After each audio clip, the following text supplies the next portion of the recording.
Me emër të Allahut, mëshirues dhe përdlimtar i madh.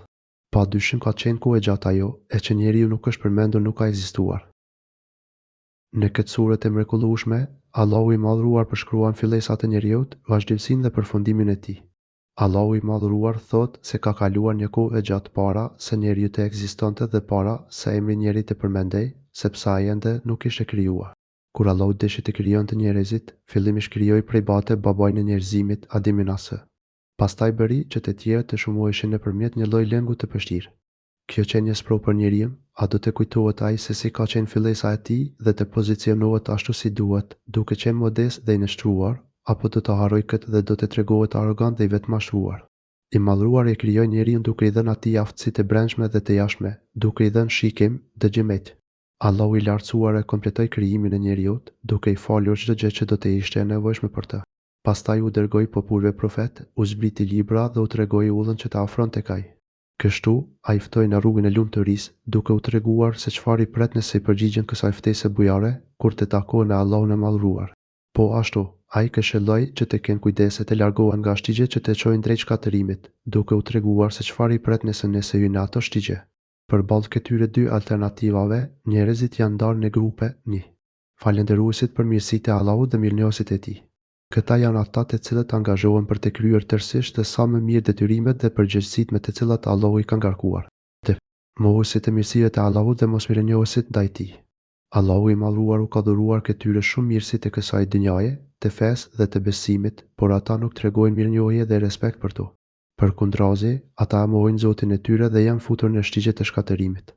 Në ajetet më pas, i Madhëruari tregon me nehollësi për gjendjen e këtyre dy grupeve gjatë shpërblimit për veprat e tyre. Me të vërtet, ne e kemi krijuar njeriun nga një farë e përzierë spermës për ta provuar dhe e bëm atë që të dëgjojë dhe të shohë. U tefsiru sure El Insan, ajet 1. Na, ja treguam atij rrugën, e ai do të jetë ose mirënjohës ose jo mirënjohës. U tefsiru sure El Insan, ajet 1.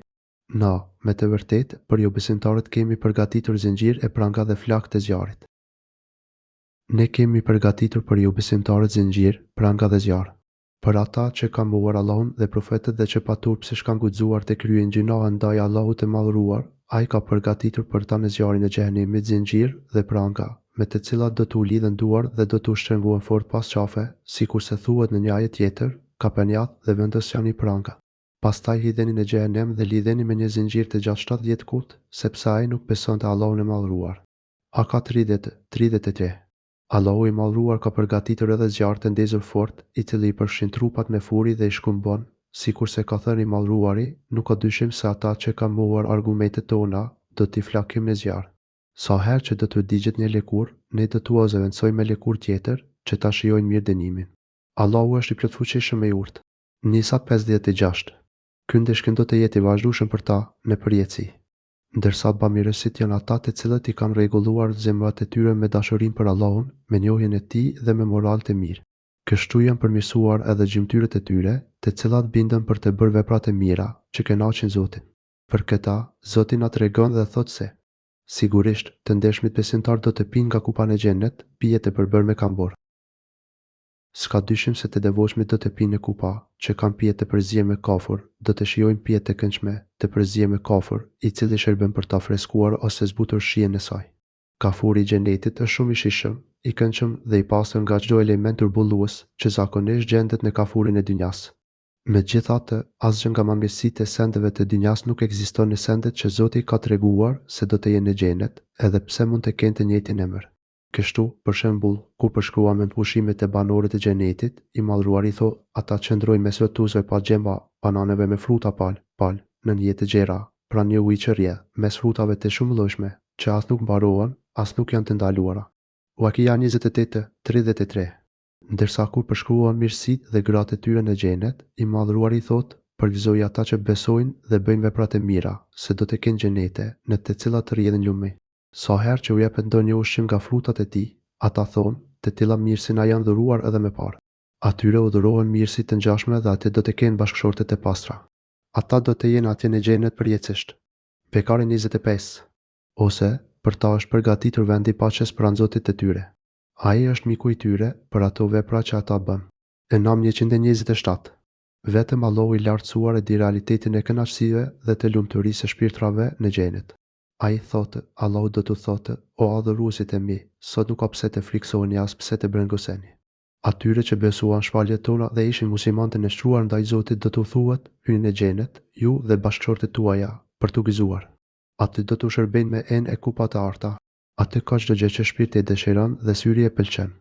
Aty do të jeni të përjetshëm. Ky është xheneti që ju dhurua për veprat që keni bërë. Aty keni plot fruta, nga të cilat do të hani. Surah 68, 78. Një burim me ujë në xhenet që përdoret për t'i dhënë pijeve aromë dhe freski. Nga burimi që vetëm adhuruesit e Perëndis pinë dhe të cilën mund ta çojnë bartin ka të duan. Ai kafuri është një burim prej të cilit të pinë adhuruesit e Allahut dhe të cilën do ta gjejnë atje ku do të dëshirojnë me mbushulli. Ata nuk do kenë frikë se mos u mbarohen gotat e mrekullueshme me atë pije të shijshme. Gotat nuk mbarojnë, sepse ato mbushen nga një burim i pashteshëm, që gjithmonë rrjedh dhe gurgullon. Adhuruesit e Allahut do ta bëjnë këtë burim të rrjedh ku të dëshirojnë ata, kur të dëshirojnë dhe si të dëshirojnë. Kështu, nëse dëshirojnë, ata mund të drejtojnë atë kopshtet e pasura me lloj bimësie, te pallatet e tyre fantastike ose në çdo drejtim që ata duan. Me pas, i madhruari tregon disa nga veprat e këtyre fatumëve që i bën të meritonin këto mirësi. Ata njerëz që e zbatojnë premtimin dhe i druajnë ditës, tmerri se cilës përhapet gjithka. Të devotshmit janë ata që zbatojnë premtimet e tyre. Ata çojnë në vend çdo detyrë me të cilën e kanë ngarkuar veten për hir të Allahut dhe çdo premtim ose besë të dhënë. Duke qenë se ata plotësojnë edhe këto detyra që Zoti nuk ua ka detyruar, por që ata vetë ja kanë detyruar vetvetes, atëherë kjo do të thotë që plotësimi i detyrave të vendosura nga Zoti është më i sigurt se do të kryhet nga ata dhe i friksohen në ditë, tmerri i secilës është gjithëpërfshirës. Ata friksohen se mos i godet tmerri i asaj dite, prandaj ruhen nga çdo gjë që e shkakton këtë. Dhe i ushqejnë të varfërit, banakët dhe të zënët robë në luftë, madje edhe pse janë vetë nevojtar për të ushqim. Janë ata që, për hir të tij, u japin ushqim të varfërve, jetimëve dhe robërve. Edhe pse mund ta dëshirojnë për vete pasurinë dhe ushqimin, ata japin përparësi dashurisë së Allahut dhe urdhave të tij kundrejt dëshirave të vetes. Ata kujdesen që të ushqejnë njerëzit më të nevojshëm dhe me parsor për këtë ndihmë, të cilët, siç i përmend Allahu i madhruar, janë të varfërit, jetimët dhe robërit. Me shpenzimet dhe ushqimin e dhënë nevojtarëve, ata synojnë vetëm kënaqësinë e Allahut të madhruar, siç thonë më pas. Thonë ata, na ju ushqejmë vetëm për hir të Zotit. Na, për këtë, nuk duam shpërblim as falënderim. Ne thonë të devotshmit po ju ushqejmë vetëm për hir të Allahut dhe nuk kërkojmë prej jush ndonjë shpërblim as falënderim. Nuk synojmë ndonjë shpërblim material as ndonjë lëvdat nga ju. Na i druajmë Zotit tonë atit kur fytyrat janë të vrentura dhe të ashpra. Ne i friksohemi Zotit tonë për atë ditë që fytyrat i bën të zymta dhe është e llatashme. Allahu i madhruar e ka quajtur atë ditë shumë të frikshme, të ashpër, të ankshme dhe torturuese. Perëndia i ruan ata nga tmerret e asaj dite, ai atyre u jep shkëlqen në fytyrat e tyre dhe gëzim. Allahu i ka ruajtur ata prej sherrit të asaj dite dhe u pa dhuruar shkëlqim me lumturinë e fytyrave. Ata nuk do t'i trazojë ai tmerr i madh dhe gjithëpërfshirës, ndërsa melekët do t'u thonë, kjo është dita që ju premtoi. Allahu i madhruar do t'i nderojë ata, duke u dhuruar dritë gëzimin në fytyrë dhe lumturinë në zemër, mirësi të dukshme dhe të brendshme. Dhe, për durimin e tyre në të drejtë, ai shpërblen ata me xhenet dhe pekat e mendashta. Për shkak se ata bëjnë durim, ai shpërblen me xhenet dhe me veshje mendafshi. Ata tregohet të duruar në bindje ndaj Zotit, duke kryer urdhrat e tij aq sa kanë mundësi, tregohet të duruar kundrejt gjunavave, duke i lënë ato dhe duke u larguar prej tyre, si edhe të duruar me kaderin e Zotit, duke mos u zemëruar dhe mos shprehur mospajtim me caktimin e tij, por duke pranuar atë me nënshkrim dhe dorëzim të plot. Për këtë durim, Allahu i madhruar i shpërblen ata me xhenet të mbushur plot mirësi dhe të ruajtur nga çdo gjë e keqe dhe dëmtuese. Ai shpërblen ata edhe me veshje mendafshi, sikurse thot në një ajet tjetër, Allahu i vendos në xhenete, nëpër të cilët rrjedhin lumej, ata që besuan dhe bën veprat e mira. Aty do të stolisen me byzyryk të artë me margaritar dhe veshjet e tyre do të jenë të mendafshta. Hajj 23. Allahu i madhruar e përmend në mënyrë të veçantë mendafshin, sepse ai është diçka e dukshme që tregon për gjendjen e mirë të njeriut që e ka veshur. Ata të mbështetur në kanape nuk do ta ndjejnë as vapën e diellit dhe as të ftohtit të dimërit. Ata do jenë atje të mbështetur në koltuk dhe nuk të do ndjejnë as të nxehtë as të ftohtë. Ata do jenë të mbështetur mirë, ashtu sikurse u lesh kur dëshiron të rehatohesh dhe kënaqesh. Ata do të qëndrojnë në El Raik, domethënë në disa shtretër me mbulesa të zbukuruara. Atje nuk kanë për të ndjerë kur me vapa apo ftohtë, sepse klima në xhenet nuk do të jetë as e nxehtë dhe as e ftohtë, por e butë dhe mesatare. Trupi kënaqet dhe rehatohet në këtë lloj klime të mrekullueshme, dhe do t'u jetë afër tyre ja pemëve, frutet e të cilave do të mund të shfrytëzojnë kapin lehtë. Hijet do t'u bien sipër dhe degët e pemëve. Plot fruta do t'u afrohen pranë. Frutat i afrohen atij që i dëshiron, në çdo gjendje qoftë i shtirë, ulëre në këmbë, që ai ti marr kur të dëshiroj. Do të shërbejen ata nga enet e argjenta dhe kupat si shtomba të dukshme. Atyre do t'u shërbejet me enë të argjenta dhe me gota të kristalta, me gota të dukshme prej argjendi, që ata vetë do t'i përcaktojnë si të duhet. Mes banorëve të xhenetit vërtetën djem të ri, të cilët do t'u shërbejnë kupat e mbushura me pije të këndshme. Kupat janë prej argjendi, por janë të dukshme si diamanti. Është shumë e çuditshme, argjendi aq i dendur, të jetë të dukshëm si diamant. Allahu i madhruar përmend edhe një hollësi tjetër rreth atyre gotave që ata do t'i përcaktojnë si të dua. Pra, ato do të jenë aq sa të kënaqen dhe të ngopën besimtarët, as më shumë as më pak. Nëse do ishin më të mëdha, ata do të veleshin, e nëse do ishin më të vogla, nuk të kënaqeshin ose ngopeshin plotësisht. Ka mundësi që kuptimi të jetë se do të jenë vetë banorët e xhenetit ata që do t'i përzgjedhin e i përcaktojnë ato, sipas dëshirës dhe shijes së tyre. Dhe ato do t'u shërbehen ashtu sikur sa ata i dëshirojnë në mendjen e tyre, të dukshme nga argjendi, masinë të cilave do ta zgjedhin sipas dëshirës. U tefsiru sure El, Insan, ajet 15. Në të xhenet do të pinë shishe pijesh të përzjera me zënxebil. Do t'u jepen gota me pije të përzjera me xhenxefil. Ai vjen prej një burimi ati, që quhet selsebil. Në xhenet, ata do të shijojnë gota të mbushura me pije dhe nektar, të përzjer me xhenxefil, me shije dhe aromë të mrekullueshme. Në xhenet ndodhet në burim që quhet selsebil. Ai quhet kështu për shkak të bukurisë, pastërtisë dhe vëjshmërisë së tij qjullse dhe të këndshme. Nga burimi i xhenetit, pija e quajtur selsebil. U tefsiru sure El, Insan, ajet 17. Atyre do t'u shërbejnë djelmosha shërbysit për herë të ri, që, kur t'i shikosh, duke se janë margaritar të shpërndar. Mes tyre lëvizin duke shërbyer djelmosha, që do jenë për herë të tillë. Mes banorëve të xhenetit, gjatë ushqimit e gostive të tyre, do të vërtiten si shërbëtor djelmosha të vegjël shumë të bukur, që nuk rriten dhe as ndryshojnë.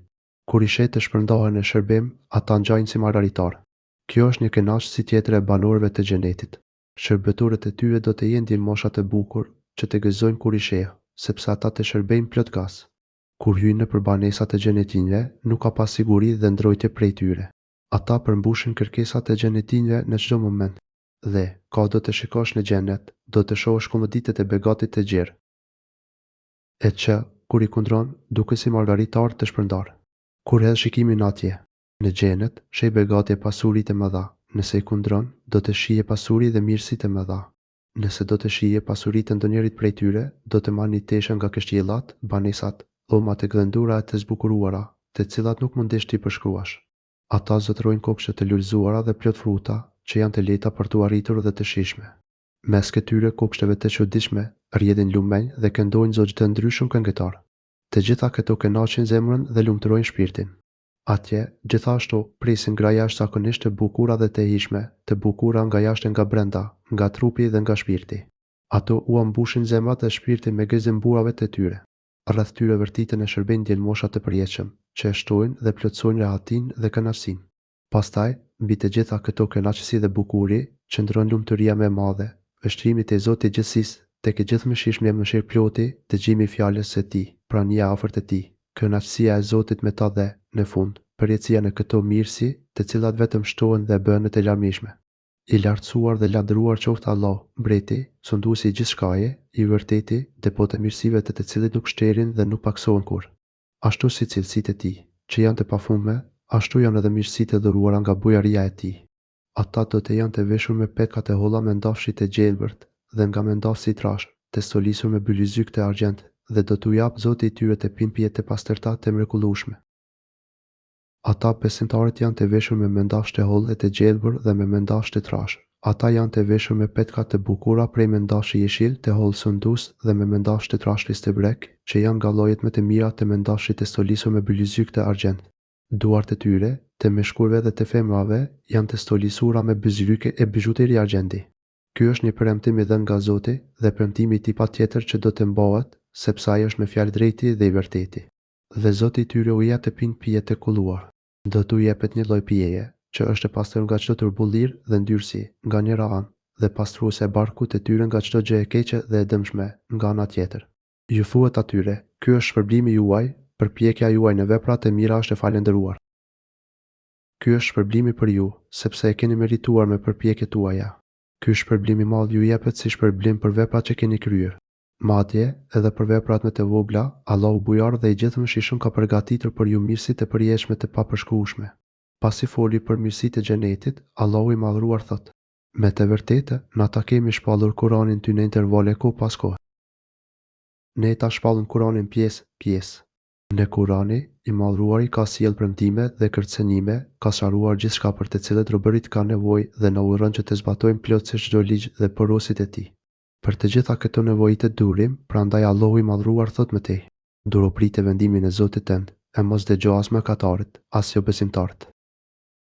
Prandaj, ti bëhu i durueshëm ndaj gjykimit të Zotit tënd, e mos dëgjo as një gjinaqar ose jo besimtar prej tyre. Kuptimi, bëhu i durueshëm ndaj gjykimit të Zotit mbi fatin tënd dhe kur mos je i pakënaqur me të.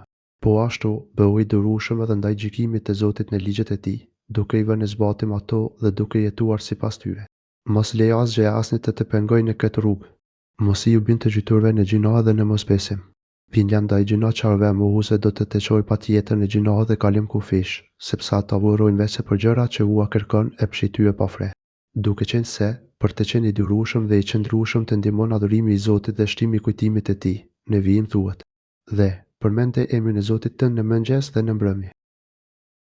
Adhuroje Zotin tënd mëngjes e mbrëmje. Pra, adhuroje Zotin në fillim dhe në fund të ditës. Këtu rrin namazet e detyrueshme dhe nafile, të që kryen së bashku me to, si dhikr, tesbih, talil, tekbir, e të çdo dhikr tjetër gjatë këtyre kohë. Dhikr i është kujtimi i Allahut në përgjithësi me çdo lloj kujtimi. Tesbih u është të thënurit e adhuruesit, subhanel, Allahu i lartësuar dhe i pastër nga çdo emet është Allah. Talil i është të thënurit e adhuruesit, la ilaha illallah, Allah nuk ka të adhuruar me merit të veç Allahut. Tekbir i është të thënurit e adhuruesit, Allahu Ekber, Allahu është më i madh se çdo gjë. Dhe në një pjesë të natës kryej detyrat falu për Zotin dhe falenderoj atë natën gjatë. Bëj sejdë për të në një pjesë të natës. Shtoj sejdët që bën për Zotin tënd. Por kjo mund të ndodhë vetëm duke shtuar namazet e përkushtuara ndaj tij. Madhroja atë natën e gjatë. Madhroja Allahun me tesbih e adhurim natën e gjatë. Ky është urdhër për të madhruar Allahun gjithë natën e gjatë. Por në surën Muzammil, Allahu i madhruar na e ka shpjeguar si dhe sa duhet ta madhrojmë atë ngriu për falje natën, përveç një pjesë të vogël të saj, gjysmën e saj, ose diçka më pak se gjysma, ose shto pak më shumë dhe lexoje Kur'anin me vëmendje. En Muzammil 2:4. Me të vërtetë, këta jo besimtarët e duan jetën e këtushme, e nuk e përfillën ditën e vështirë kiametin që do të vijë. Vërtet, ata duan shumë këtë jetë dhe e shpërfillën ditën e rëndë që i pret. Kuptimi, mohuesit, të cilët nuk të besojnë si profet, edhe pse u ballafaqua me shumë argumente, këshilla e paralajmërime për të pranuar të vërtetën, përsëri japin përparësi dinjas së shpejtë, duke e gjetur prejen tek ajo. Ata i përkushtohen tërësisht asaj dhe e braktisin të vërtetën, duke haruar se i pret një ditë e rëndë dhe e vështirë, dita e kiametit, gjatësia së cilës është 50.000 vjet me llogarinë tuaj. Ajo do të jetë një ditë e vështirë, sikurse thuhet në ajetin tjetër, të tmerruarat do të jenë shikimet e tyre. Ata do të dalin prej varreve si karkaleca të shpërndarë, duke shpejtuar drejt lajmëtarit. Jo besimtarët do të thonë, kjo është ditë e vështirë. Ka merr 7-8. Ata i përkushtohen kësaj bote, a thua se janë krijuar thjesht për këto. Na e kemi krijuar ata dhe na vua kemi dhënë forcën e trupit të tyre. Allahu i madhëruar jep për ringjalljen një argument logjik, duke u kujtuar krijesave fillimin e tyre. Ai thotë, ne i krijuam ata njerëzit dhe ne e përsosëm krijimin e tyre. Është Allahu i lartësuar ai që i bëri njerëzit të ekzistojnë nga hiçi. Përveç kësaj, ai e përkreu krijimin e tyre, duke i pajisur me neva e damar, me organet e jashtme të brendshme, derisa u plotësua çdo gjë. Allahu i lartësuar e bëri trupin e njeriut në mënyrë të tillë që ai të plotësojë nevojat e veta. Atëherë, ai që i bëri njerëzit të ekzistojnë në këtë formë, ai është i plotpushteshëm që t'i ringjall ata sërish pas vdekjes së tyre, për t'i shpërblyer. Ai i cili solli në këtë jetë për të kaluar këtë fazë, nuk ka se si t'i lërë të braktisur, pa i udhëruar e pa i ndaluar, pa i shpërblyer dhe pa i ndëshkuar, për atë që meritojnë. Me pas, Allahu i lartësuar thotë, kur të dëshirojmë, ne do t'i rikthejmë ata me një krijem të ri. Kuptimi do t'ju ringjallem për t'ju dhënë një jetë tjetër. Do t'ju ringjallem të gjithëve pa përjashtim me një krijim të ri. Kjo, me të vërtetë, është këshill e kush të doj, ndjek rrugën që shpjetë Zoti i tij. Vërtet, këto janë këshilla, prandaj kush dëshiron, e gjen rrugën që e çon te Zoti i vet.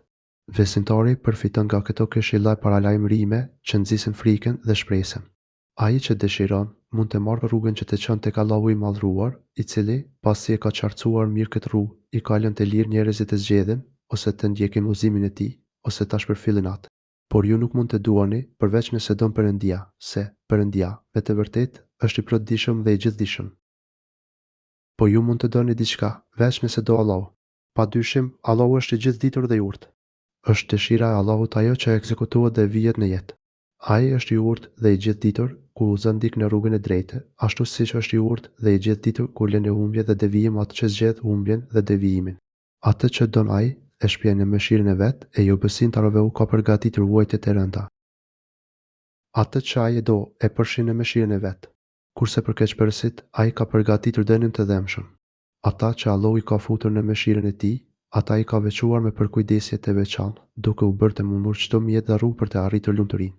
Është ai që i udhëzon ata në udhë të drejtë me mëshirën dhe urtësinë e tij. Ndërsa për zullumçarët, të cilët kanë zgjedhur devijimin kundrejt udhëzimit, ai ka përgatitur ndeshkim të dhëmshëm. Ky ndeshkim është i drejtë për ta, për shkak të zullumit dhe armiqësisë së tyre.